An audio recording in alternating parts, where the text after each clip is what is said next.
Hi there, I'm classically trained unicyclist Melissa Kelly, and today we're going to be reviewing and reacting to the film The Boy. A film all about one porcelain doll's attempt to become a real boy through physical assault and the torture of his guardians.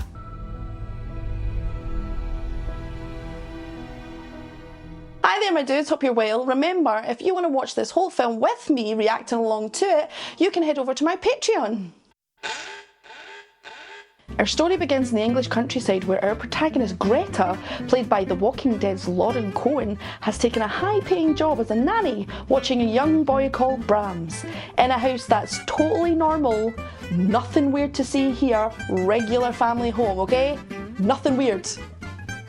She initially meets the household dog body and walking red flag Malcolm, who shows her the kitchen, flirts with her relentlessly, asks her for her chewing gum, talks about rearing children, but mysteriously misses any opportunity to tell her that her new job is, well, it's babysitting a haunted doll. Next we meet the lady of the house, and after noticing her shoes have been stolen... I was sure I left my shoes right here. They'll turn up. It's Brahms, he can be playful. Introduces poor Greta to her husband and their son. And this is our son, Brahms.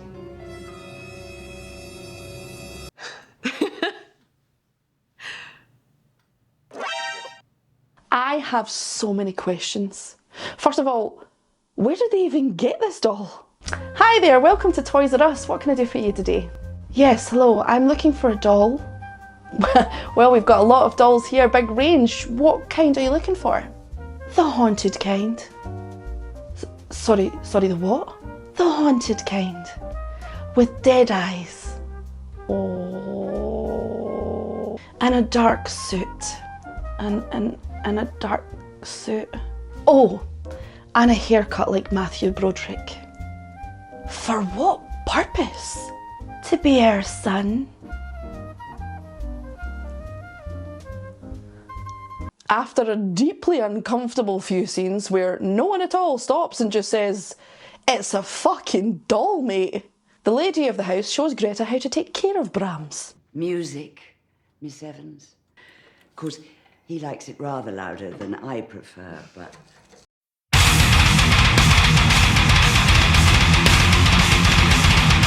And despite the fact that all of this is incredibly alarming, at no point does Greta decide to leave. It's baffling.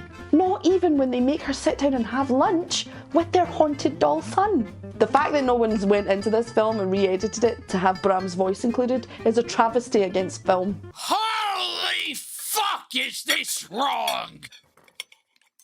I am the cum lord. We are then treated to the idea of the rules of the house where strict guidelines prohibit certain behaviours. The father takes Greta to the garden and he fully tells us what's going on. Our son is here. But still, Greta does not appear like she wants to leave. Why? They all settle in for the night and Greta phones her girlfriend, who is apparently the worst friend in the world. House in the middle of nowhere, no neighbors, the windows don't even open, no cell service, no Wi-Fi. Greta, you know you needed to get away. Seriously, who would be this calm? Can you imagine if your friend phoned you with this level of emergency and you didn't freak out? Hey girl, how's the new job? Yeah, it's okay. I mean, my new boss is a Jim Henson puppet and I just have to pretend like that's not weird. What do you mean? Well, like I have to bring him coffee and I have to CC him into emails and things, and it's like a bit of a nightmare because like he's not answering anyone's emails. Hang on. So you and the team are having to work for a Jim Henson puppet and pretend like there's nothing wrong with that? Oh no, there's no team, it's just me. My new job's in this old abandoned mineshaft.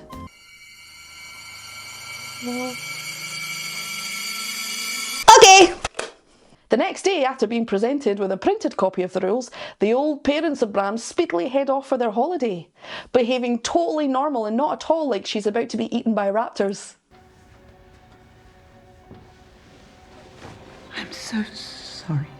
Hello, my dear. It's time we left. Greta then does exactly what we'd all do if we were left unsupervised to babysit a haunted doll. She plonks him down on a seat and she goes and gets herself a snack and a glass of wine. After falling asleep, Greta hears a noise, and then she goes to investigate like all Victorian misers worried about ghost visits. This part of the film is genuinely frightening because I know what the reveal is. It made me do this. Honestly, go watch it, it's hilarious. It's on Patreon. After a few more unsettling moments, Greta is visited by totally not creepy Casanova Malcolm, who invites Greta to go and look at the OG Bram's graveside so he can ask her out on a date. Never forget, a child's graveside is the best place to ask out your crush on a date. Make sure you invited them there though. Don't be asking people out on dates and they're standing next to children's gravesides. Don't do that, leave them alone. Greta prepares for her date, but wait, she forgot one of the rules. Don't leave Brahms alone. From here, something or someone steals Greta's clothes, and whilst naked and afraid, Greta uses some of that bulletproof horror logic and goes unarmed into the attic. She's locked in, desperately trying to signal to Malcolm that she's home before knocking herself unconscious. Greta doesn't need no man. She can get herself terrified and assaulted all on her own. That's feminism. I know we're making a lot of jokes here, but genuinely, I think The Boy is one of those films that you have to watch twice because I know what the twist is. Watching it for the second time was truly terrifying. Malcolm returns to the house and takes the opportunity to flirt some more before finally spilling the beans about the fact that Brahms, the boy that died, wasn't all sunshine and lollipops, prompting another totally calm phone call to her friend, who breaks up the conversation to tell her that she's given Greta's crazy violent ex-partner her address. This fucking woman. Greta is then harassed with sounds of children's laughter. I'm pissing and shitting. And wordless phone calls before being presented with the most unholy sign that you are truly being tormented by the other side. That's right, a peanut butter and jam sandwich. You could not pay me enough to eat this fucking haunted sandwich. Oh, also, wondering where the parents of an evil haunted doll would disappear to on their holidays? Marbella, Paris, the Caribbean. They went up the coast and they put rocks in their pockets. Evil enough to doom Greta to a terrible fate, but not evil enough for 2 weeks in Tenerife. Honestly, at this point, if I knew I was going to be a haunted prisoner of this fucking doll, I would just start unloading on him all the time, all day.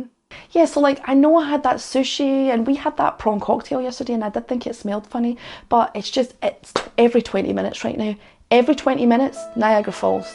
You know, Niagara Falls if it were made of sausage and mash, and I don't know what to do, like it's just everywhere. Greta learns she can make Brahms move around, so she calls Malcolm, who is then seemingly presented with the irrefutable proof that ghosts exist. So what does he do? He's just had the answer given to him. The answer to the question that we've all been asking since the dawn of time. Do we live on after we die? So what does he do with that information? He's going to try and fuck her. But Bram doesn't like that. Ooh.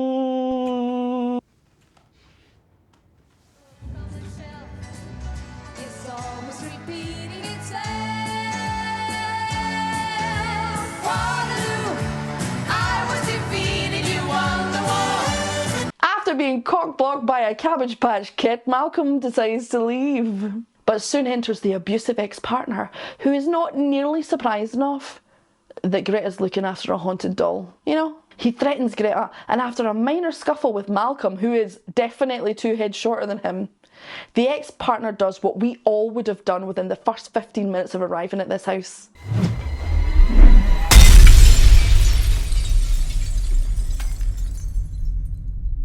Then the ex-partner promptly suffers a heart attack and Greta and Malcolm disappear off into the sunset and live the lives they've always wanted. The end. Melissa, that's not how the film ends. Yes it is, I've seen it like 3 times. Melissa, people are going to find out now, tell it properly. I don't want to. It's so scary and it's so disgusting. The people have to know. There is a moment when it appears the spirit of Brahms has been angered and we get really, really scared, right? I was once like you, so young and full of hope. But instead of an angry porcelain doll spirit, which would frankly have been preferable, A full-ass man in the scariest mask ever climbs out the wall. He was in the wall the whole time. The whole time, the whole time you were. Brahms kills the ex with a broken piece of doll Bram face and chases Greta and Malcolm into the walls. Okay, you know what would have happened if this were my only option? If my only chance of escape from death from this person was running into the walls where he has been living for years? You know what I would do? There we find that Brahms has been hiding out with his doll friend. I know where he got the dress, and I know where he got the necklace, but where did he get this fucking wig?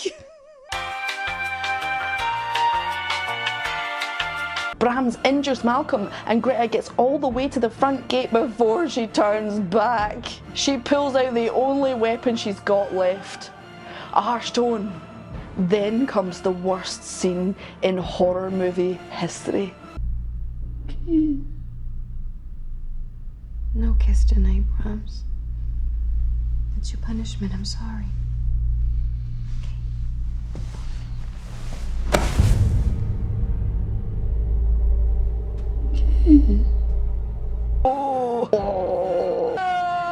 If I could have the ability to burst into flames just once, this is when I would do it. Greta screwdrivers Brahms and takes herself and Malcolm and gets the fuck out of Dodge. The end of the film is just a shot of the big house now empty of all life. Or is it?